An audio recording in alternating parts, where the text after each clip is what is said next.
Hello and welcome back. In this lesson, we're going to be setting the default date value of the date input. So when we refresh it, we see that we don't have a default date set. So within JavaScript, there's a number of ways to do this. I'm going to listen for the DOM content loaded, and then we're going to create that event content, that element content. So looking for DOM content loaded, which is going to trigger this function. I'll make this bigger. What happens here is that whenever the DOM content has loaded, then we're ready to update and manipulate it.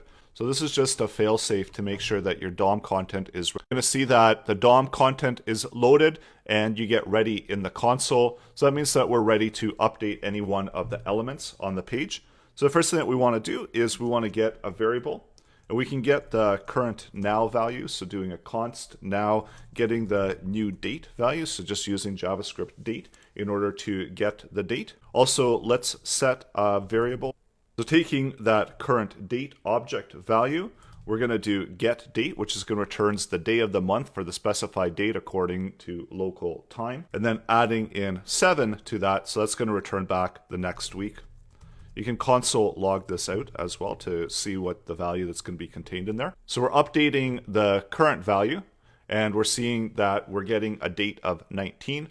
So that's the day of the week and today is the 12th. So adding 7 to that returns back the 19th. And we want to format it in the same way that it's formatted here. So we need a month, we need a day, and we need a year. So let's get the year value. And this has to be 2 characters. So notice that it's 2 characters. So there's one more fix that we do need to apply here in case our day returns back as a single digit. We don't want that because that will throw an error. So let's set up the day, where we create the day, and using the value of next week that we're adding a 0 in front of it as a string value, and then taking that next week value, so adding that together. And then if we do a slice minus 2, this is going to always ensure that we return back a value of at least 2 characters. So I'll show you how that looks. So when we return back the day, and I will have to subtract 7, and we'll change that back afterwards,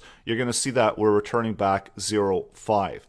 And that's going to always ensure that we're returning back at least the 2 characters. And if there are 2 characters, then it's going to return back the 2. So that's how we can use slice in order to do that. We need to do the same thing to get the month. So creating a month value. So this is going to be very similar to what we just did, but we don't have to increment it, but we do need to have the slice and the same format. So taking that value, and instead of next week, as we currently don't have a value, so let's bracket in that, and we'll do it within that same statement, where we're getting the value of now, and then using get month in order to return back the current month number. And this month number is going to be returned back within an array format. So the month will be, January will be 0. So that's where we have to add at least 1 to that. So now if we have a month and if we have a day, you're going to see what it looks like. So we've got a month and we've got a day, and you see that we've automatically added a 0 in front of the month. So it's starting to look more like the format that we need. And the last value that we need is a year. So the year is going to be returned back as the 4 characters. So we're good with the year, where we take now and we can just do get full year. And this will return back the full year value, that's the current year. And you can see when we add that in, and if I type year here, you can see that we're returning back the year. So we've got the formatting, and the next thing that we need to do is just simply select that element and update the value. So we can select the element using our document and query selector and select the element. And we need to be specific here. So we're using input and selecting the input with a type of date. So any inputs that have a type of date are going to be selected within this object. And again, keeping it on one statement, we're going to set the value to be equal to, and I'll make this bigger as well. So we're setting the value, and we know that we've got our year. So the year is going to be the first value that we're setting. The next value that we can set is the month. And we can do it with dashes or slashes, and then lastly, the day that we want to set. Let's do a refresh, and you can see that it sets the current date to be 1 week ahead. So currently it's the 12th, and it's moving it to the 19th.